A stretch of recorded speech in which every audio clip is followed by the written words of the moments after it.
Home minister గారు call చేశారు. Central నుంచి మీడియా నుంచి ప్రెజర్ ఎక్కువగా ఉంది. ఈవినింగ్ లోపు వాళ్ళకి చెప్పడానికి, మనం పనిచేస్తున్నామని ప్రూవ్ చేసుకోవడానికి ఏదైనా అప్డేట్ కావాలని అంటున్నారు.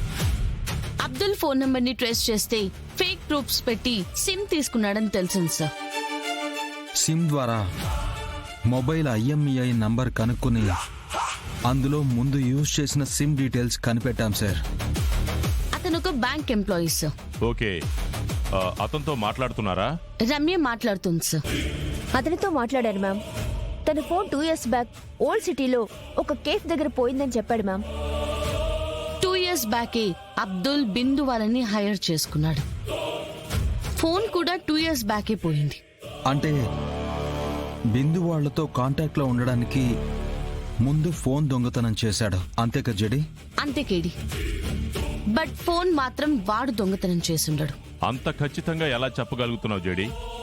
సార్, ఒక మనిషిని చంపడానికి ముగ్గురిని 2 ఏళ్ల ముందు హైర్ చేసుకుని వాళ్ళని ప్రాంక్ వీడియోస్ చేస్తున్నామని నమ్మించి వాళ్లతోనే మర్డర్ చేపించాడు. సార్, మర్డర్ జరిగిన ఏరియాలో సీసీ కెమెరాస్ లేవు కాబట్టి పోలీసులు మర్డర్ ఇన్వెస్టిగేషన్ చేసినప్పుడు ఆ రూట్ లో వెళ్లిన అందరినీ ఎంక్వైరీ చేస్తారు. సో అప్పుడు ఈ ముగ్గురు మీదే డౌట్ వచ్చే ఛాన్స్ కూడా లేదు కదా సార్.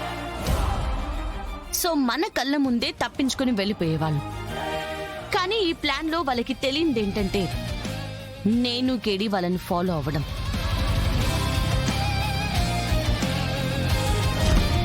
ఈ ఒక్క చిన్న మిస్టేక్ వల్ల మాత్రమే వాళ్ళు మాకు దొరికారు సార్. లేకపోతే ఎప్పటికీ దొరికేవాళ్ళు కాదు. Exactly sir.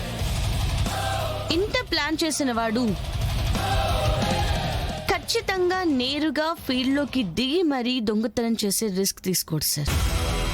కరెక్ట్ జడి. అంటే ఫోన్స్ దొంగతనం చేసే వాళ్ళ దగ్గర నుంచి కొనుక్కునుంటాడు. పర్ఫెక్ట్. సో మనకు అబ్దుల్ గురించి తెలియాలంటే 2 ఏళ్ల ముందు ఓల్డ్ సిటీ ఏరియాలో ఫోన్స్ దొంగతనం చేసే వాళ్ళ లిస్ట్ మొత్తం తీయాలి సార్. Ramya, 2 minutes ma'am.